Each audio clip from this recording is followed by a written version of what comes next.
नमस्कार, Sony TV news में सभी दर्शकों का स्वागत है। देखा जाए पूरे देश में जिस तरह विद्यार्थी एक साल पूरी लगन और मेहनत के साथ पढ़ाई करते हैं ताकि वो अच्छे नंबर से पास हो, इसी तरह कारिवली में सो प्रेमाबाई सुकन्या पाटिल विद्यालय के 3 विद्यार्थियों ने भी मुकाम हासिल किया।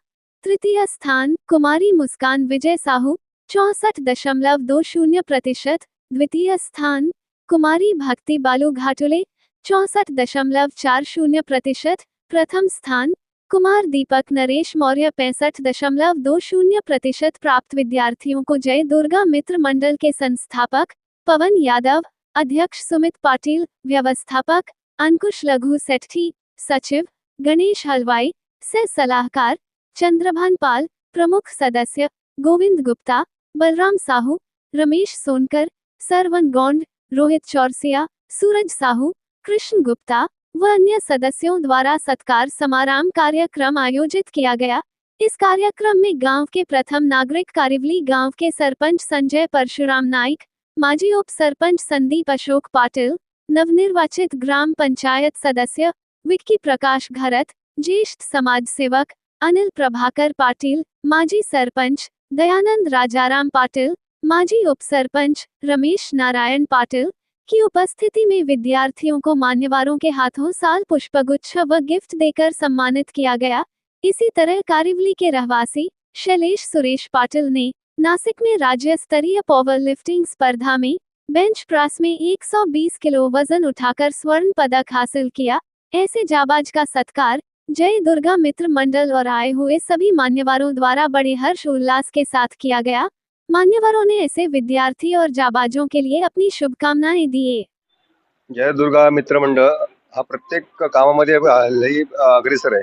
प्रत्येक सांस्कृतिक, सामाजिक व शैक्षणिक कामामध्ये त्यांनी प्रत्येक ठिकाणी आपलं नाव उमटवायचा म्हणजे प्रयत्न केला आणि सगळं यशस्वी झालेले आहेत। त्यांनी या गावामध्ये वह्या वाटप, वृक्षारोपण असे बरेच कार्यक्रम आयोजित केले। शाळेमध्ये मुलांना सुद्धा त्यांनी साधारण 500 मुलांना वह्या वाटप केलेले आहे, गणेशोत्सव केलेले आहेत। तसेच आपल्या तेलुगू हायस्कूलमध्ये सुद्धा त्यांनी हा उपक्रम राबवलेला आहे। त्याचा हा उपक्रम म्हणजे कार्यक्रम भरपूर असून त्या गडबडीत त्यांनी आयोजन केलेलं आहे। त्याबद्दल त्या मंडळाचे खूप खूप अभिनंदन करतो। पण त्या कार्यक्रम यशस्वी करण्याकरता खूप मेहनत घ्यावी लागते। तसं जवळजवळ त्यांचा कार्यक्रम हा यशस्वी झालेलाच आहे आणि ह्या गुणवंत विद्यार्थ्यांचा सत्कार केल्यामुळे त्यांना सुद्धा प्रोत्साहन मिळतंय। तसेच ह्या मुलांनी त्यांच्या सत्कार केलेल्या मुलांनी सुद्धा त्यांना भविष्यात चांगली कामगिरी करावी याबद्दल त्यांना मार्गदर्शन मिळतंय। तर बघायला गेलं तर आज युवा पिढी नुसतं मोबाईल मध्ये बिझी असते, तुमच्यासाठी काय निरोप देणार? मोबाईल जेवढा चांगला आहे तेवढा वाईट पण आहे। पण त्या मोबाईलचा वापर त्यांनी त्यांच्या चांगल्या करताच करावा अशी त्यांना मी विनंती करेन। त्या संदर्भात काय बोलू?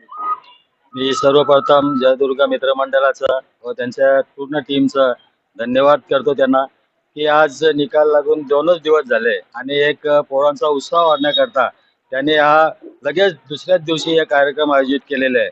या शालेय कार्यक्रमाकरता हे नेहमी अग्रेसर असतात। वह्या वाटप असो, शाळेमध्ये कुठली व्यवस्था त्यांच्यापर्यंत पोहोचली का ते पहिला शालेय धाव घेऊन आणि त्यांच्या पूर्ण ज्या पण मागण्या पूर्ण होतील तसे प्रयत्न करतात।